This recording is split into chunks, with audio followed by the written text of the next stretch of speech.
Halo Sobat Nime, gas lagi Magic Emperor, langsung aja gaskun.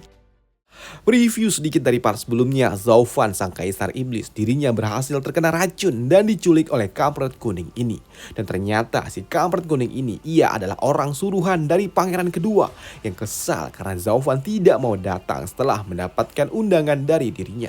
Namun untuk pangeran kedua yang melihat Zaufan datang bersama gadis imut Shuang, ia meminta kepada gadis imut Shuang untuk meramal tentang dirinya. Apakah ia dapat menjadi kaisar di masa depan?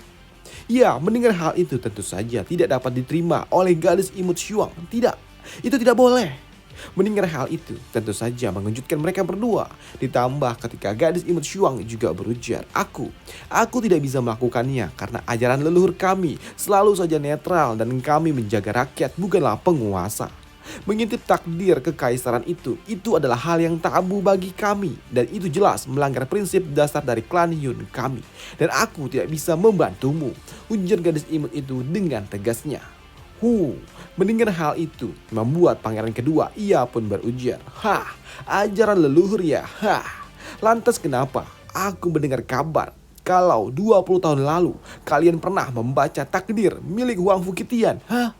Tidak, itu berbeda. Ini sungguh berbeda, ujar gadis Shuang itu.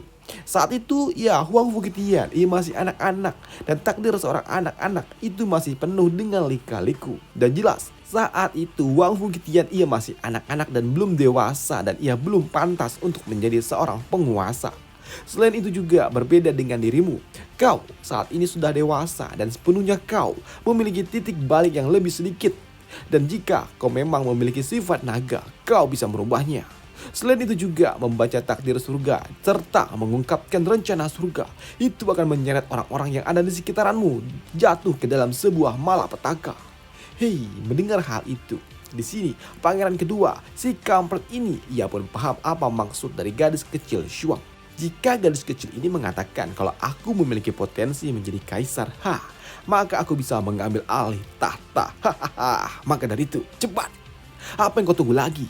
Tetaplah diriku yang agung ini dan beritahu aku apakah aku layak untuk berdiri di puncak segalanya dan menjadi kaisar Tianyu ini. Cepat kau lihat, ujar pangeran kedua dengan antusiasnya.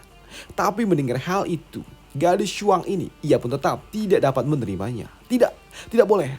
Aku sudah katakan kalau itu tidak boleh. Tapi tiba-tiba saja, pangeran kedua ia pun mengacungkan pedang miliknya dan berujar, Aku mendengar kalau kalian memiliki sebuah hubungan yang dekat. Cepat kau baca takdirku atau aku akan kubunuh bocah itu, ujar pangeran kedua merujuk kepada Zaufan yang memang saat ini masih terbaring. Namun melihat sikap dari pangeran kedua yang sudah mulai kehilangan kendali, membuat para pengawal kekaisaran ini berujar, Pangeran, tenanglah dulu pangeran. Yang mulia pangeran, ini tidak benar. Orang itu ia adalah orang yang telah diberikan gelar sebagai pelayan terbaik di bawah surga pangeran oleh kaisar. Jika ada yang terjadi dengan orang itu akan membuat pasukan penjaga harus bertanggung jawab pula pangeran. Ini tidak benar pangeran. Mendengar hal itu membuat pangeran kedua ini pun kesal. Ia tidak peduli dengan pelayan terbaik atau apapun itu. Ia tetap tidak peduli. Diam kalian semua. Gelar miliknya tidaklah ada arti bagi diriku. Gadis Shuang, cepat kau lihat takdirku atau kubunuh bocah itu. Aku tahu klan Yun, mereka selalu saja membantu orang-orang, ya kan? Apakah kau akan membiarkan pria ini menderita akibat keegoisan kalian? Cepat! Ia mendapatkan tekanan dari pangeran kedua yang ingin segera membunuh Zaufan, membuat gadis Shuang ia pun bingung tentang apa yang harus ia lakukan. Tapi mengingat kalau Zaufan adalah seorang anomali, membuatnya berujar di dalam hati, pelayan Zhao, dia adalah pria ajaib yang dapat merubah takdir. Maka dari itu dia harus selamat. Maka dari itu, baiklah pangeran, aku akan melakukannya untuk dirimu. Ia mendengar hal itu, mendengar gadis kecil Shuang mau melakukannya, melihat takdir miliknya, membuat pangeran kedua ia cukup sangat senang. Bagus. Silakan lihatlah takdirku, gadis suci Shuang. Dan benar saja, kini gadis Shuang dengan kemampuan suci miliknya, ia melihat takdir milik pangeran dengan mata suci yang ia miliki. Dan itu membuat pangeran yang telah ditatap dengan mata suci milik gadis Shuang itu, ia berujar, "Gimana? Gimana? Bagaimana gadis suci? Gimana? Apakah aku layak? Apakah aku bisa jadi kaisar?" Namun dengan senyum manisnya, gadis imut Shuang, ia berujar, "Wah, maaf pangeran. Sayang sekali. Kau sungguh tidak layak menjadi seorang penguasa. Dan beruntung, aku tidak melanggar ajaran dari leluhurku. Ini sebuah keberkahan." Hei! Mendengar apa yang tidak ingin ia dengar sempat membuat pangeran kedua ia terdiam. Sebelum ia benar-benar emosi, belum emosinya benar-benar memuncak hingga tubuhnya akhirnya gemetar. Pangeran kedua ia juga berujar, "Gadis suci Shuang, apakah kau tidak salah lihat? Apakah kau bisa melakukannya sekali lagi?" Ia mendengar hal itu. Di sini gadis Shuang dengan santainya ia berujar, "Tidak. Itu tidak mungkin. Kakek sudah mengajariku sejak kecil. Aku yakin aku tidak akan salah. Pangeran, kau sangatlah tidak layak untuk menjadi seorang kaisar. Maka dari itu, janganlah kau sia-siakan waktumu itu. Tapi ya, atas kerumurahan hatiku, aku akan memberitahukan kau satu hal. Jalan yang akan kau lalui penuh dengan maha bahaya menuju sebuah kehancuran yang abadi. Dan aku sarankan kau sebaiknya kembalilah dan mungkin saja hidupmu dapat berubah dengan damai. Jika tidak, mungkin saja kau akan..." Apa? Hei, mendengar apa yang dikatakan oleh gadis suci Shuang membuat pangeran kedua ia sangat kesal. Kesal setengah mampus. Dengan tubuh yang gemetar, menahan emosi, ia berujar, Kau dasar penipu, pembohong. Berani-beraninya kau menipu diriku. Mati saja kau," ujar pangeran kedua sembari mengangkat pedangnya ke udara. Segera ingin membunuh gadis imut Shuang dengan menggunakan pedang yang ia miliki. Tapi sebelum pedang itu menghantam gadis Shuang, bam! Pedang itu pun ditangkap dan jelas itu lengan siapa. Dan hal itu juga tentu saja mengejutkan pangeran kedua tentang pedangnya yang dapat tertahan itu. Dan jelas itu adalah ulah dari Zovan. Dan berujar, "Hahaha, dasar sampah yang tidak berguna. Sekalipun kau adalah seorang pria yang layak menjadi seorang penguasa, tapi begitu kau bermain-main dengan diriku, takdirmu yang akan kau dapatkan itu sudah jelas adalah kehancuran," ujar dari Zovan yang tiba-tiba saja bangkit dari pingsannya. Dan itu membuat pangeran kedua yang melihat Zovan dapat bangkit begitu saja dan juga menghancurkan pedang yang ia miliki membuatnya kena mental dan berujar, Zovan, kau..." Ya, pangeran benar-benar sangat-sangat panik hingga tubuhnya gemetar ketakutan. Kau, cuman karena aku menolak undanganmu, kau memutuskan untuk menculikku? Aku tidak menyangka keberanianmu sungguh besar juga rupanya. Dasar sampah. Sedangkan untuk gadis imut Shuang yang melihat Zovan dapat bangkit kembali, membuatnya berujar, "Pelayan Zhao, apakah kau baik-baik saja?" "Ya, Nona, kondisiku sangatlah baik. Di dunia ini hanya akulah yang bisa menekan orang lain dan orang lain tidak akan pernah bisa memiliki kesempatan hal seperti itu kepada diriku. Maka dari itu, beradalah tetap di dekatku dan tak akan ada orang lain yang dapat menyentuh dirimu," ujar Zovan dengan dinginnya kepada gadis imut Shuang.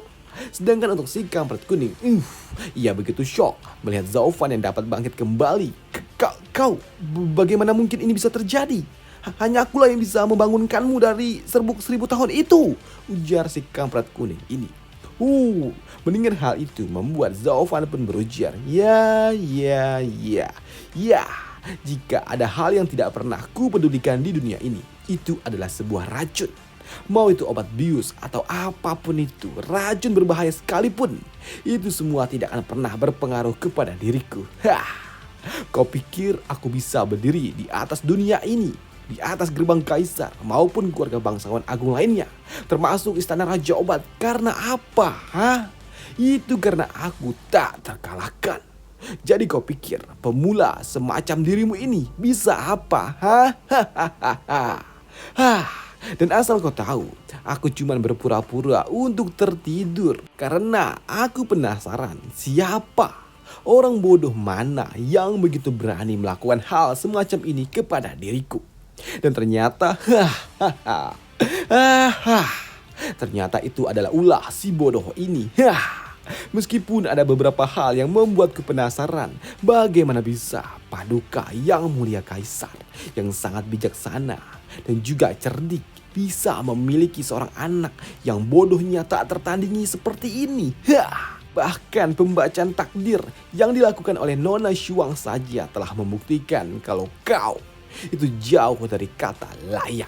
Jika kau tidaklah menjadi seorang penguasa, dan apakah artinya ini? Kau bukanlah seorang pangeran? Apakah kau adalah anak pungut kaisar? Hah? Ia mendengar dirinya yang merupakan yang mulia pangeran dipanggil sebagai anak pungut. Tentu saja membuat dirinya benar-benar sangat-sangat murka. Tapi karena ia tahu ia tidak memiliki kekuatan untuk melawan langsung, ia berujar, "Leluhur Wang Mei, kenapa? Kenapa kau masih berdiam saja? Cepat, kau bunuh orang itu!" Wah, dan benar saja kini si kampret kuning ini ia mencoba untuk melepaskan serangan langsung ke arah Zhao Fan. Dasar bocah bodoh, kau kira semua orang ada di bawahmu? Rasakanlah teknik mimpi 1000 tahunku. Ya, serangan si kampret racun itu pun langsung mengarah kepada Zhao Fan dari depan dan Zhao Fan ia pun telak terkena serangan itu. Tapi dari dalam kepulan asap racun itu, Zhao Fan ia juga berujar teknik jurus transformasi iblis. Bam! Semua racun-racun itu pun akhirnya terhempas dari tubuhnya. Ya, melihat hal itu tentu saja membuat si kampret kuning ini pun shock. Apa ini? Apa yang terjadi? Bagaimana bisa teknik 1000 tahunku? Bagaimana bisa? Kemana semua teknik racunku itu? Kemana? Ya, teknik racunmu itu sudah ku makan. Sambut dari Zhao Fan.